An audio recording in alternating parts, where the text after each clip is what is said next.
Bienvenidos a Voz Ciudadana de Congreso Televisión. Durante la emergencia, más de 400 niñas fueron abusadas sexualmente, según datos del Ministerio de la Mujer. La mayoría fueron cometidos en el hogar. Los responsables fueron familiares cercanos. Nos estamos refiriendo a padres, padrastros, hermanos, tíos. En esta cuarentena, las mujeres y niñas han estado más desprotegidas. Las mujeres adultas que se cuidaban en sus viviendas de la pandemia no pudieron evitar el otro mal, que es el machismo, la violencia machista, ya que se estima que durante esta cuarentena más de 30 mujeres fueron asesinadas. ¿Esto se pudo evitar? ¿Hay toda una estrategia para rescatarlas de sus agresores? ¿Cómo quedan las mujeres, o mejor dicho, cómo quedan las menores abusadas? ¿Hay un acompañamiento psicológico? ¿Las penas deberían ser más altas? Estos datos dramáticos indignaron a las congresistas de la Comisión de la Mujer, quienes han presentado proyectos de ley para proteger a este sector vulnerable de la población.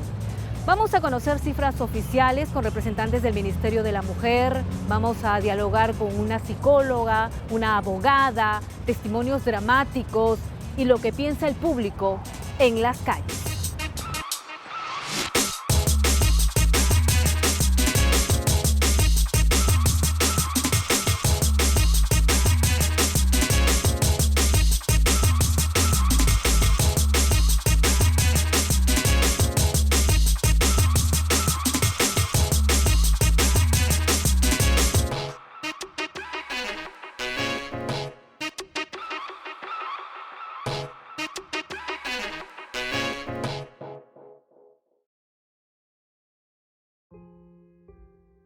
Pues, aparte de la salud mental, también uno tiene que remontarse mucho a la niñez de la persona, ¿no? Porque nosotros no sabemos realmente cómo ha pasado esa persona en su vida, quiénes han sido sus padres, cómo ha sido criado, de repente ha sido también abusado generalmente, ¿no?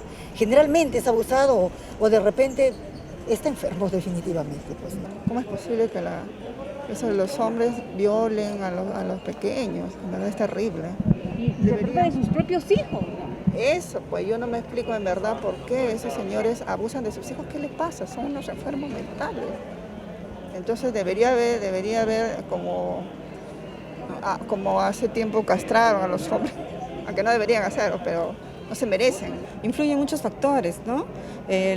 Todo empieza de casa. Todo empieza de casa. Si uno no forma, no das el ejemplo, ¿no?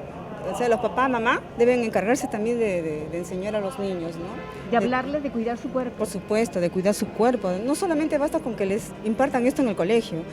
Todo viene del hogar. Los padres debemos inculcar a los niños cómo deben cuidarse. La violencia familiar es un problema latente en el Perú y las cifras de abusos sexuales van en aumento. La mayoría de víctimas son niñas, niños y adolescentes.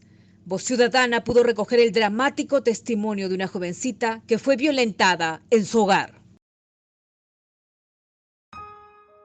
Hola, mi nombre es Sofía. Desde muy chica sufrí abusos por parte de mis padres, maltratos físicos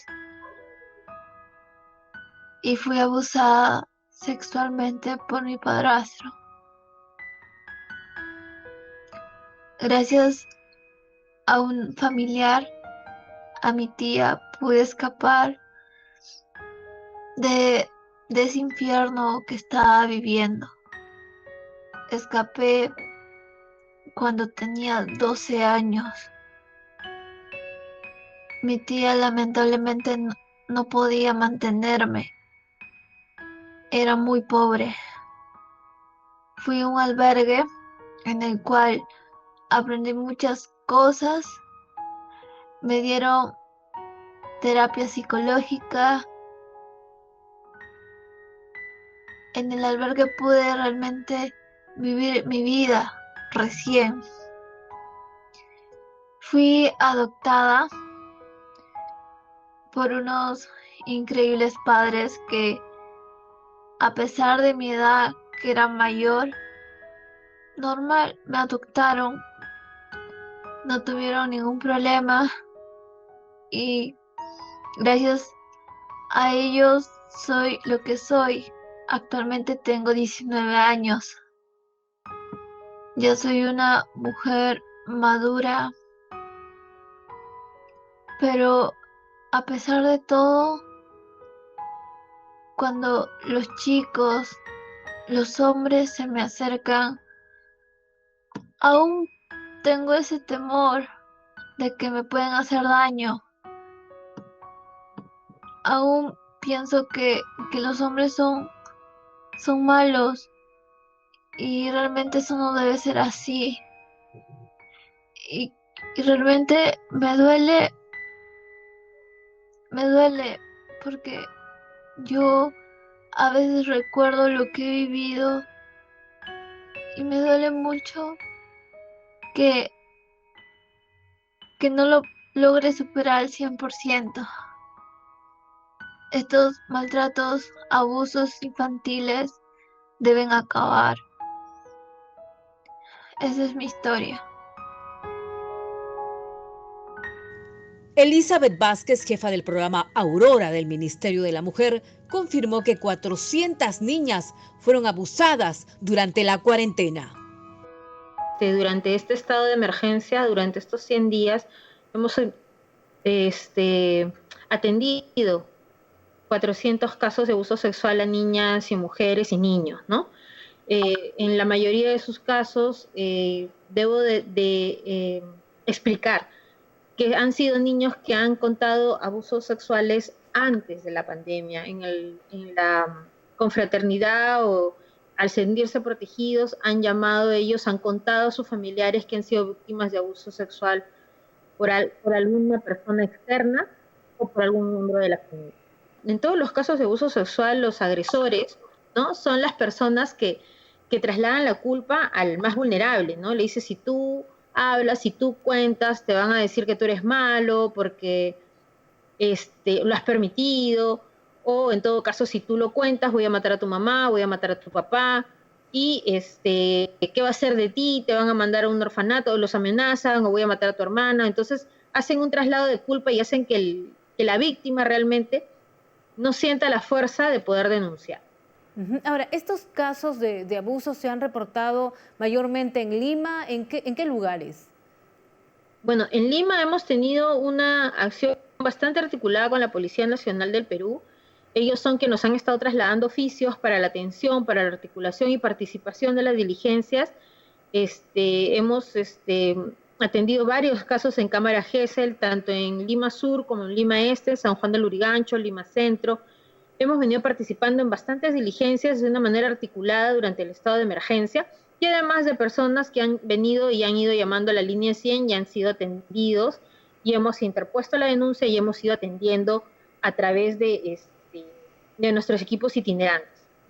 Sí, en la mayoría, nosotros sabemos por experiencia en que la mayoría siempre va a ser una persona cercana al hogar, el padre, el padrastro, el abuelo, el tío, a veces un miembro de la familia, ¿no? Ya el siguiente es el que tiene un acceso al menor, un profesor o el chofer de la movilidad, el de la tienda, el vecino, ¿no? Y ya en última instancia viene a ser un desconocido. O sea, en el colegio, el profesor o la profesora o el tutor que se da cuenta, bueno, esta niña está retraída, no participa, o le comenta algo, ¿no? Porque a veces suele suceder que ellos sí se lo comentan a una amiguita, porque la madre no le cree. Por ejemplo, si se trata del padrastro, ¿no? Hay madres que dicen, no, él lo dice por celos, porque ella quiere a su papá y no a mi nueva pareja. No le cree, lamentablemente. Ahí puede intervenir el profesor, la tutora, advertirle a la madre. ¿Se puede hacer algo? Por supuesto. La ley 3036-4 establece que aquel profesor, aquella persona, aquel servidor, incluso hasta cualquier medio de comunicación que tenga conocimiento de un hecho y no lo comunica al Ministerio Público, también estaría incumpliendo la norma. Por eso es que aquel profesor, director de colegio, que son los que tienen más llegada al niño a un centro de salud donde el niño diga que ha sido víctima de abuso sexual, pues tiene que ser atendido de manera inmediata. Un adolescente o un niño tiene derecho a poner una denuncia. Él puede interponerse, puede acercarse a una comisaría y puede pedir que le tomen la denuncia e incluso, y el policía está obligado a llamar al fiscal a fin de que éste proteja su derecho y se le recabe la denuncia. O sea, no se le puede negar a un menor de edad que interponer una denuncia. Ahora, doctora, ¿cómo quedan las niñas y niños abusados? ¿Hay un acompañamiento psicológico? Por ejemplo, ya se hizo la denuncia, el agresor ya está detenido, pero ¿qué pasa con los menores? Ellos, como le reitero la pregunta, ¿reciben un tratamiento psicológico? ¿Hay un acompañamiento? Porque a veces la madre no sabe qué hacer. Bueno, nosotros dentro de los centros de emergencia mujer, el programa Aurora a nivel nacional, los insertamos a lo que viene a ser el Ministerio de Salud, puesto que es el Ministerio de Salud quien tiene la obligación de darle terapia psicológica a ese niño de manera continuada. El Ministerio de Salud tiene el programa MAMIS, que es el módulo de atención para víctimas de maltrato infantil y abuso sexual. Es un programa muy bueno, es un programa multidisciplinario y muy comprometido. Mucha gente lo desconoce, pero es un programa que ha ayudado a muchos niños a superar este tema del abuso sexual. La línea 100 del Ministerio de la Mujer atendió un total de 67.112 casos de violencia familiar y abuso sexual durante los 107 días de cuarentena. La doctora Elizabeth Vázquez del Ministerio de la Mujer también confirmó que los casos de feminicidio no se detuvieron ni por la emergencia sanitaria. Incluso un sujeto, para esconder su crimen, aseguró que la víctima había muerto por COVID. El agresor quiso hacer pasar que la víctima había fallecido de COVID. Sin embargo, debido a nuestra investigación, a nuestra solicitud de investigación, debido a los testimonios de los familiares que se recogieron en ese momento y los antecedentes que tenía la víctima, pues daba los indicios que era un feminicidio, y lo fue. Tanto así que la Fiscalía aperturó investigación por feminicidio y el sujeto fue detenido. Yo pienso que debe haber una pena de muerte, pero porque no hay una cura. Cada vez vemos más abusos y como usted bien dice, durante esta pandemia se ha visto bastante. Como no hay pena de muerte, algo tenemos que hacer, porque no podemos dejar en eso. Entonces pienso que deberían cortarles un dedo primero, el dedo índice. 17.000 llamadas a la línea 100 eran casos de violencia y abuso sexual contra niños, niñas y adolescentes. Llamadas realizadas por los propios menores agredidos, así como alertas telefónicas de vecinos que fueron testigos de estas situaciones de violencia. Haciendo una reflexión de las cifras, podemos darnos cuenta también, los que conocemos de este tema, que no son cifras del todo certeras, ¿no? Porque existe un miedo, una vergüenza a denunciar, a hablar sobre este tema, ¿no? Los niños, que son las personas vulnerables, imaginamos que es una situación bastante difícil para ellos pasar una situación de estas, hablarlo y asumir la responsabilidad de afrontar todo lo que se viene, ¿no? Entonces se puede comprender desde lo terrible que es pasar por una situación similar, el hecho de tener miedo y de tener como esta vergüenza de hablarlo, ¿no? De decirlo. Entonces, claro, las cifras... si 400 casos han sido denunciados, imagínate todos aquellos que no han hablado, ¿no? Esto se da dentro del hogar y los agresores, ¿quiénes suelen ser? El padre, el padrastro, el tío, el hermano, un familiar, una persona cercana. Entonces, debe ser más difícil para ellos contárselo a alguien, ¿no?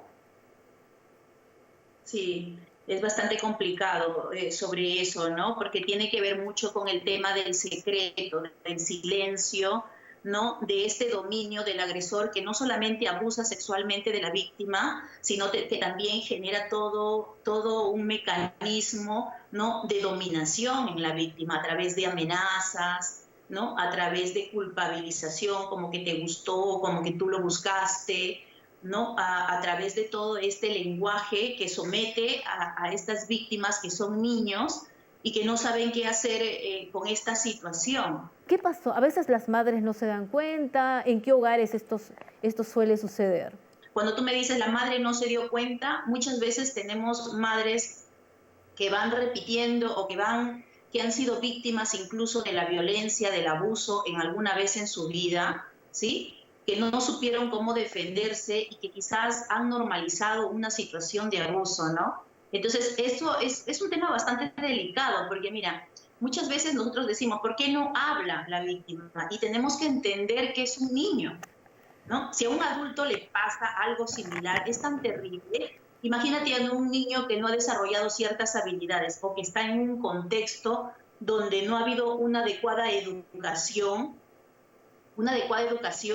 sobre la sexualidad, sobre el cuidado o sobre el hecho de confiar o hablar, ¿no? Entonces, tenemos madres que no están preparadas para afrontarlo, tenemos familias que también no están preparados para saber qué es lo que hay que hacer en estos casos, ¿no? Cuando tú dices, ¿cómo nos damos cuenta, ¿no? Si muchas veces esta persona de poder ha ejecutado, ¿no?, cierta dominio en la persona que no se atreve a hablar en las personas que han sido abusadas, porque hay un cambio, hay un antes y un después también, ¿no? Después del abuso, sobre todo en un niño. Eso le quería preguntar, doctora, ¿cómo quedan las niñas abusadas, los niños? ¿Hay un acompañamiento psicológico? ¿Los padres suelen hacer eso para que vayan a talleres?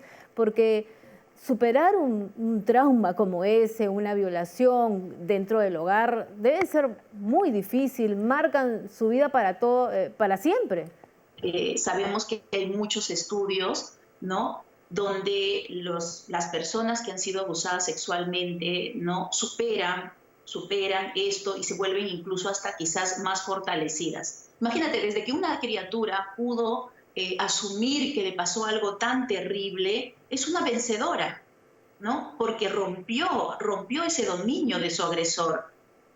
Y hay que acompañarla, hay que escucharla, hay que contenerla. Y no hay que decirle qué es lo que ella debe sentir, porque quizás puede sentir mucha rabia, o quizás podemos decir, ¿y por qué no hablaste?, ¿no? Porque habría que estar en su pellejo para saber todo el proceso, ¿no?, de empoderamiento que tuvo que tener esta personita para poder hablar.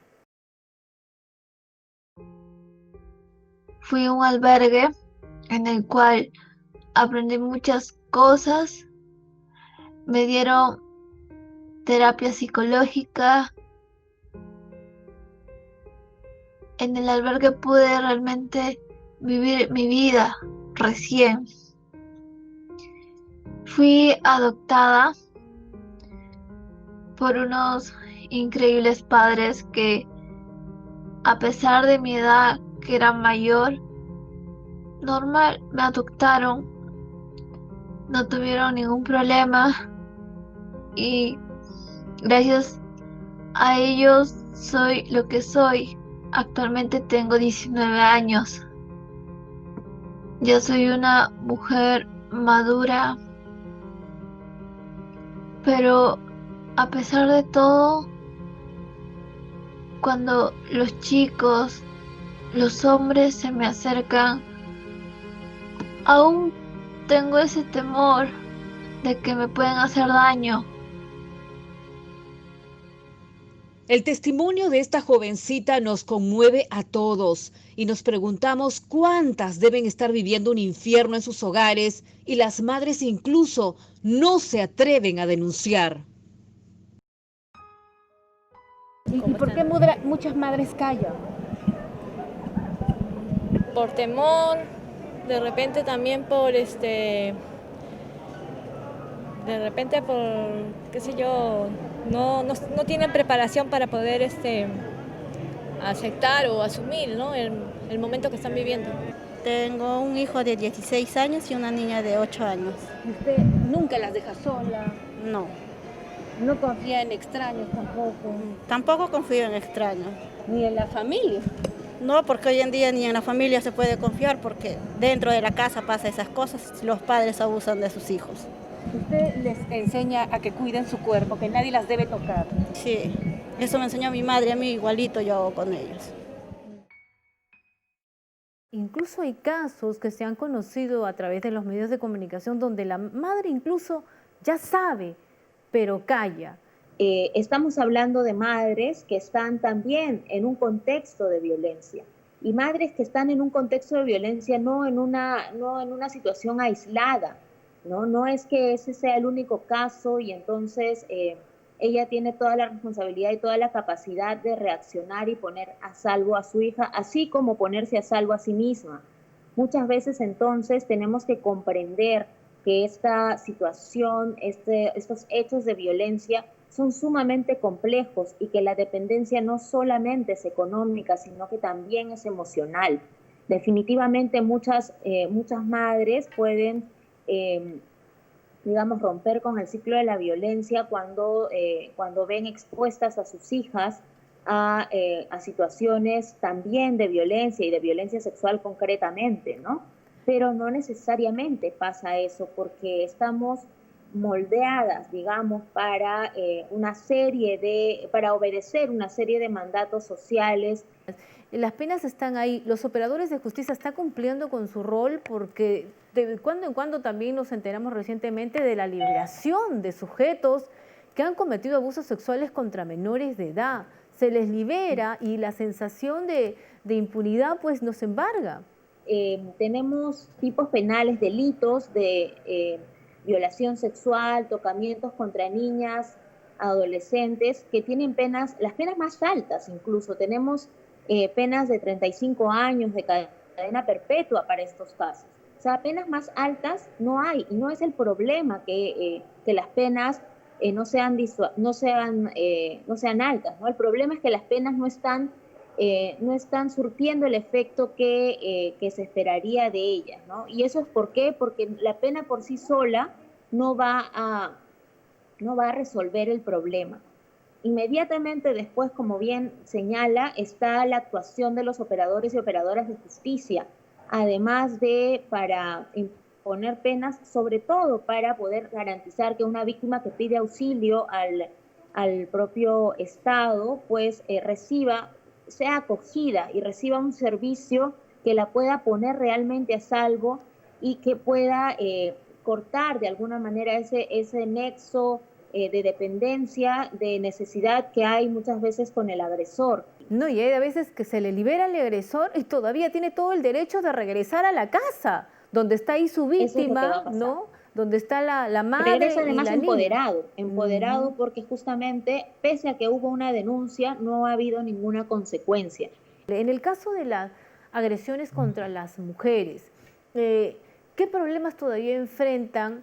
Porque nosotros, el Ministerio de la Mujer, el Estado, el Congreso lanza mensajes, denuncia, pero y se pide que ya no haya más violencia, pero esto continúa. Nosotros en nuestro país las cifras son bastante altas, los casos de feminicidio, intento de feminicidio con respecto a otros países de la región. El machismo acaba con muchas vidas. ¿Qué más se puede hacer? O si las mujeres que son violentadas todavía tienen problemas a la hora de hacer la denuncia y de que su caso llegue a la justicia. Lo que se debe hacer en principio es políticas de prevención para que el Estado no tenga que llegar tarde a recoger restos de mujeres víctimas de feminicidio o a tratar de salvar a mujeres que son ya afectadas profundamente, víctimas de todos los tipos de violencia que además nuestras leyes reconocen, ¿no? Por otro lado, también hay que fortalecer el sistema de justicia. Los operadores y operadoras de justicia son integrantes de la sociedad y por lo tanto también comparten con la mayoría de personas todavía la persistencia de estos estereotipos de género que legitiman la violencia, que la justifican. Me llamo Rosa, sufro de violencia familiar. Quiero decirle que no sé qué hacer, no sé a dónde acudir. Voy a la comisaría a presentar mi denuncia, pero mi expareja me sigue buscando, me amenaza con cuchillo, me golpea. En donde está mi amenaza me lleva a la fuerza. No sé qué hacer, no sé dónde acudir, por favor. ¿Por qué hay tanto feminicidio en el Perú? porque definitivamente son muy machistas los hombres, ¿no? No saben reconocer el valor que tiene la mujer. Y es terrible, de verdad. Y ha aumentado los casos. Por supuesto, pero muchas veces las mujeres también lo permiten, ¿ah? Bueno, los jueces ahora peor aún no están haciendo su trabajo. Creo que más están, yo pienso mucho en el machismo en los jueces, en las autoridades. Hay mucho machismo. Si eres víctima de violencia familiar, la primera opción es acudir a la Policía Nacional. La denuncia puede ser presentada de manera verbal o escrita en cualquier comisaría. Otra manera de entablar denuncia es a través del juzgado de familia.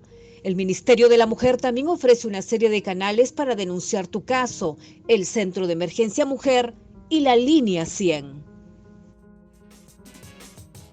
El Congreso de la República promulgó la ley que busca prevenir, sancionar y erradicar todo tipo de violencia contra las mujeres y los integrantes del grupo familiar. Definitivamente se requiere de un esfuerzo colectivo para acabar con la violencia de género y rechazar la tolerancia social que todavía existe sobre ella. A las niñas, a los niños, debemos decirles que no están solos. Las mujeres adultas no deben tener miedo en denunciar. Y algo que debe quedar absolutamente claro: las víctimas jamás serán culpables, nunca serán culpables de lo que les ocurrió. Recuerden que pueden ver este programa a través de los canales 550 de Movistar, 56 de Claro y VES Cable, y también a través de nuestro canal en YouTube. Conmigo será hasta la próxima.